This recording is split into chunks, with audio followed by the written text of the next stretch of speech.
যে আজকের এই রায় শুধু তৃণমূল কংগ্রেস নয়, মমতা ব্যানার্জির পাগলামির গালে একটা বাংলা ভাষায় ৮২ শিক্ষার থাপ্পড়। যে সেই রাজ্যের পুলিশের সর্বময় কর্তা, তাকে সুপ্রিম কোর্টে গিয়ে শোকজের সম্মুখীন হতে হচ্ছে। তিনি কি বলেছিলেন যে উনি জীবিত থাকতে পশ্চিমবঙ্গের বুকে উনি এসআইআর হতে দেবেন না। অরিজিতা, আপনাকে মাধ্যমে স্বাগত। দাদা, সুপ্রিম কোর্ট এসআইআর এর শুনানির পরে যে রায়দান করলো, যেখানে আমরা দেখতে পাচ্ছি একেবারে রাজ্য পুলিশের যিনি ডিজি, তাকে শোকজ করলো সুপ্রিম কোর্ট। কি বলবেন এই বিষয়টা? দেখুন, আজকের এই রায় ইলেকশন কমিশন কিভাবে ব্যাখ্যা করবে সেটা ইলেকশন কমিশনের যারা স্পোক্স পার্সন রয়েছে বা তাদের প্রেস ব্রিফিং যা হয় তার মাধ্যমে তো সাধারণ মানুষ জানতেই পারবে। কিন্তু একজন রাজনৈতিক কর্মী হিসাবে, বিশেষত পশ্চিমবঙ্গের রাজনৈতিক পরিসরে যেটা বলা যায় যে আজকের এই রায় শুধু তৃণমূল কংগ্রেস নয়, মমতা ব্যানার্জির পাগলামির গালে একটা বাংলা ভাষায় ৮২ শিক্ষার থাপ্পড়। 5টা বিষয়ের উপর সুপ্রিম কোর্ট তার অবজারভেশন এবং ডাইরেকশন দিয়েছে।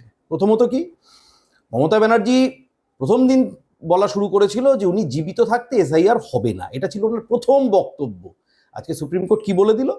বলে দিল প্রতিটা রাজ্যে এসআইআর এর প্রক্রিয়া সুসম্পন্ন করতে হবে এবং প্রত্যেকটা রাজ্য সরকারকে, ইলেকশন কমিশনকে সেই সুবাদে যা যা সাহায্য সহযোগিতা প্রয়োজন সেগুলোকে প্রোভাইড করতে হবে।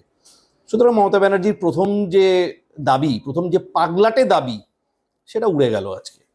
দ্বিতীয়, মমতা ব্যানার্জির কান মুলে ইলেকশন কমিশনের কাছে সুপ্রিম কোর্ট তৃণমূল সরকারকে দিয়ে বা পশ্চিমবঙ্গ সরকারকে দিয়ে ৮,৫০৫ জন রাজ্য সরকারি কর্মচারীর তালিকা সাবমিট করালো এবং যাদেরকে বলা হয়েছে ম্যান্ডেটরিলি তারা কালকে বিকেল 5টার মধ্যে ইলেকশন কমিশনের ডিউটিতে রিপোর্ট করতে হবে। প্রথম দিন থেকে মমতা ব্যানার্জি রাজ্য সরকারের কর্মচারীদের এই তালিকা দেওয়া নিয়ে অসহযোগিতা করে চলেছে।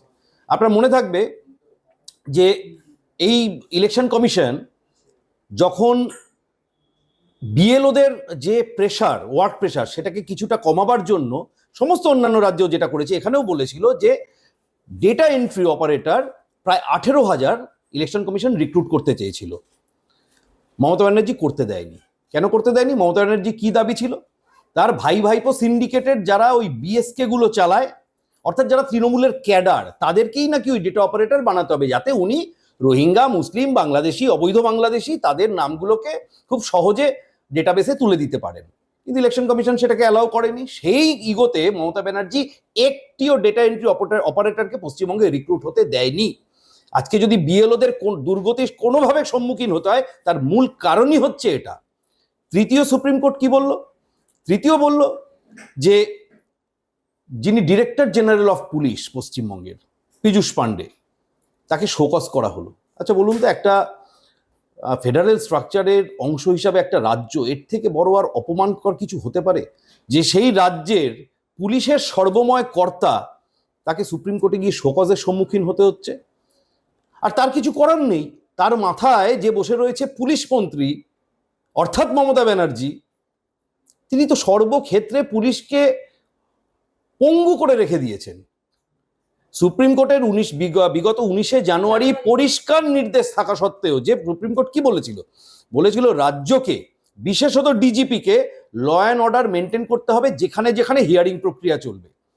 তাহলে কি বলতে হবে আমাদের যিনি ডিজিপি রয়েছেন পশ্চিমবঙ্গ সরকারের, তিনি অপদার্থ? একজন ডিজিপি যার আন্ডারে এত বড় পুলিশ ফোর্স, তিনি যেখানে হিয়ারিং চলছে সেখানে সুরক্ষা পর্যন্ত দিতে পারছেন না। যারা ইলেকশন কমিশনের হয়ে কাজ করছেন তারা মার খেয়ে যাচ্ছেন। আবার এত বড় নির্লজ্জ বেহায়া এই তৃণমূলের নেতারা, আপনাদের চ্যানেলের ক্যামেরায়, টিভির ক্যামেরায় পরিষ্কার দেখা যাচ্ছে যে মবকে ইনস্টিগেট করে তৃণমূল কর্মীরা নিজে হাতে ইলেকশন কমিশনের যারা কর্মচারী তাদের গায়ে হাত তুলছে। তৃণমূলের বিধায়ক মনিরুল ইসলামকে দেখা গেছে নিজে দাঁড়িয়ে থেকে বিডিওকে শারীরিকভাবে নিগ্রহ করতে। আর ভাইপো চিল্লিয়ে বেড়াচ্ছে এটা নাকি জনরোষ জনরোষ জনরোষ। মানে বরাবর তৃণমূল কংগ্রেস বাংলার মানুষকে ছোট তো করে এসেইছে, এমনকি তার পাপের ভারও বাংলার মানুষের ঘাড়েই চাপাচ্ছে তৃণমূল কংগ্রেস। সুপ্রিম কোর্ট একেবারে নিশ্চিত, এটা স্পষ্ট করে জানিয়ে দিল যে কমিশন চাইলে ইআরওদের তালিকা বদল করতে পারে। একদমই। আজকে সুপ্রিম কোর্টে যে শুনানি হয়েছে তাতে পুঙ্খানুপুঙ্খভাবে সংবিধান ইলেকশন কমিশনকে কি কি দায়িত্ব এবং অধিকার দিয়েছে তার পর্যালোচনা সুপ্রিম কোর্ট করেছে এবং সেখানে খুব পরিষ্কারভাবে রয়েছে যে এটা ইলেকশন কমিশনের অধিকারের মধ্যে যে কোনো জায়গায় কোনো ইলেকশন কমিশনের আন্ডারে কোনো কর্মচারী কোনো ইআরও হোক, এইআরও হোক, ডি হোক, সে যদি যথার্থভাবে তার দায়িত্ব পালন না করে তাহলে তাকে সরিয়ে দেওয়ার, তাকে রিপ্লেস করার, তার জায়গায় অন্য কাউকে এঙ্গেজ করার, উপযুক্ত কাউকে এঙ্গেজ করার সম্পূর্ণ অধিকার ইলেকশন কমিশনের রয়েছে এবং সেটাই আজকে সুপ্রিম কোর্ট বলে দিয়েছে। স্কুটিনি যে সময়সীমা সেটা আরো 1 সপ্তাহ বাড়ানোর নির্দেশ দিয়েছে সুপ্রিম কোর্ট। এটা তো স্বাভাবিক আছে, কারণ পদে পদে পশ্চিমবঙ্গে এসআইআর করতে গিয়ে ইলেকশন কমিশনকে যে বিভিন্ন রকম প্রশাসনিক বাধা, আবারও বলছি প্রশাসনিক বাধা, রাজ্য প্রশাসন ডেলিবারেটলি এই এসআইআর কে পশ্চিমবঙ্গের বুকে ভুন্ডুল করার জন্য প্রথম থেকে যেভাবে অসহযোগিতা করছে, তাতে তো স্বাভাবিকই আছে যে ইলেকশন কমিশন তার ডেডলাইন মিট করা পশ্চিমবঙ্গের বুকে অন্তত এটা মানে অবাস্তব ব্যাপার হয়ে দাঁড়িয়েছে। আজকে মনে করুন আজকে মাধ্যমিক পরীক্ষা চলছে, এর আগে যারা তৃণমূলের ওএমআর ছেড়ায় বা টেম্পারে ছিদ্রস্ত, যেমন পার্থ কোম্পানি অ্যান্ড সন্স, তারা যদি মাধ্যমিকের প্রশ্নপত্র কিছু করে ফেলতো তাহলে কি আজকে আমাদের যারা পড়ুয়ারা পরীক্ষা দিচ্ছে পরীক্ষা দিতে পারতো উপযুক্ত সময়? ঠিক একই ব্যাপার এখানেই হচ্ছে। আজকে যেভাবে প্রত্যেকটা জায়গায় ইলেকশন কমিশনের কাজকে শুধু বাধা দেওয়া না, মাইক্রো অবজারভারদের শারীরিকভাবে নিগ্রহ, জোর করে বিএলওদের দিয়ে যে অবৈধ নাম, অনুপ্রবেশকারীর নাম লিস্টে তোলাবার জন্য জোর, যার খুব বড় উদাহরণ হলো ডানকুনিতে বিএলও আমাদের উপজাতি বোন বিমলি হাসদা টুডু, তাকে একজন অনুপ্রবেশকারী খোলা রাস্তার উপর জুতো দিয়ে মারলো, এই প্রশাসন কোনো ব্যবস্থা নেয়নি। অর্থাৎ ইলেকশন কমিশনকে প্রথম দিন থেকে আমরা রাজনৈতিক কর্মী হিসাবে দেখতে পাচ্ছি যে কাজে বাধা দেওয়া হচ্ছে পশ্চিমবঙ্গে। স্বাভাবিকভাবে দেখুন অন্যান্য রাজ্য, তামিলনাড়ু, কেরালায় দেখুন ভারতীয় জনতা পার্টির তো গভর্নমেন্ট নেই সেখানে, এবং যে সমস্ত গভর্নমেন্ট সেখানে চলছে তারা বাস্তবিকভাবে ভারতীয় জনতা পার্টির চূড়ান্ত বিরোধী অবস্থানে রয়েছে কেন্দ্রীয় রাজনীতিতে, কিন্তু সেখানে দেখুন এসব দেখতে পাবেন না, পশ্চিমবঙ্গেই এগুলো হচ্ছে। আমরা দেখেছিলাম এই এসআইআর যাতে না হয় সেই জন্য মমতা ব্যানার্জির মুখ্যমন্ত্রী তিনি একেবারে সংবিধান নিয়ে রাস্তায় নেমে গেছিলেন। তারপরে এই যে সুপ্রিম কোর্টের যে একটা কড়া পর্যবেক্ষণ যে এসআইআর হবে, বাদ দেওয়া যাবে না, এই বিষয়টা কিভাবে দেখছেন? দেখুন নিজের অবস্থান পেন্ডুলামের মতো পরিবর্তন করা মমতা ব্যানার্জির থেকে ভালো পশ্চিমবঙ্গের রাজনৈতিক ইতিহাসে আর কোনো নেতাকে দেখা যায়নি। উনি সকালে এক কথা বলেন, সন্ধ্যেবেলা ঠিক তার উল্টো কথা বলেন, পরের দিন আবার ভোর হলে তার উল্টো কথা বলেন। আমি তো প্রথমেই বললাম উনি কি বলেছিলেন, যে উনি জীবিত থাকতে পশ্চিমবঙ্গের বুকে উনি এসআইআর হতে দেবেন না।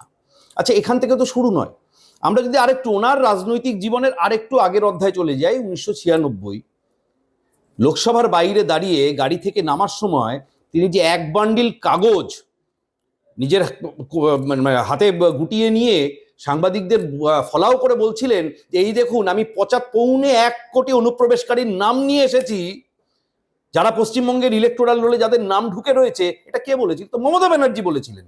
সেই মমতা ব্যানার্জি আজকে 2025-এ এসে বলেছেন যে এখানে এসআইআর করে অনুপ্রবেশকারীদের বাদ দেওয়া যাবে না, মৃত ব্যক্তিদের বাদ দেওয়া যাবে না, ভুয়ো ভোটার বাদ দেওয়া যাবে না, অর্থাৎ পশ্চিমবঙ্গের ইলেকটোরাল রোলকে উনি শুদ্ধিকরণ করতে দেবেন না। তাহলে বুঝতে পারছেন, যখন উনি বিরোধী অবস্থানে ছিলেন তখন এক বক্তব্য, আবার যখন উনি সরকার গঠন করলেন তখন সম্পূর্ণ 180 ডিগ্রি বিপরীত বক্তব্য। আবার আজকের দিনে দাঁড়িয়ে আবারও বলছি, সুপ্রিম কোর্টের কাছে 82 শিক্ষার থাপ্পড় খেয়ে উনি আবার কালকে বলবেন যে না আমি তো এসব কিছু বলিনি, আমি খালি বলেছিলাম যে এসআইআর আমার মত অনুযায়ী হোক, তাহলে আমি এসআইআর করতে দেবো। অ্যাকচুয়ালি পাগলামি খ্যাপামি ওনার রাজনীতির সমার্থক হয়ে গেছে। আব্বা ডাব্বা হাব্বা রাব্বা লিখতে ওনার মাথায় বোধহয় ওগুলোই ঘোরে, এই সমস্ত সংসদীয় প্রক্রিয়া, গণতান্ত্রিক প্রক্রিয়া ওনার মাথায় নেই। Goa's transformation is more than just development. It's about progress and a brighter future for all. Bridges that unite aspirations, highways that bring communities closer, world-class airports welcoming opportunities. From modern infrastructure to seamless connectivity, Goa is on the fast track to grow. Under the decisive leadership of Prime Minister Narendra Modi and Chief Minister Dr. Pramod Sawant, the double-engine Sarkar is driving Goa towards Vikasit Bharat 2047, a future of prosperity, innovation and limitless possibilities.